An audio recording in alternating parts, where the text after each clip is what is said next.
साक्ष अशी की माझ्या आजोबांचं दुखत होतं, ते एकदम सिरियस झाले. तर डॉक्टरांना फोन केला पण ते लवकर येत नव्हते.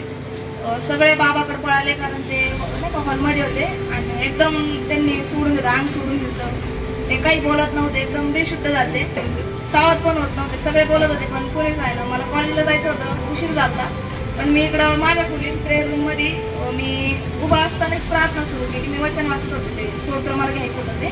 पण ते वाचत असताना अचानक कसं आरडाओरडा झाला की ते एकदम सिरियस झाले. डॉक्टरांना फोन केला पण ते येत नव्हते लवकर. तोपर्यंत मी फक्त 15 मिनिटाची प्रार्थना केली आणि ते उठून उभं राहिले.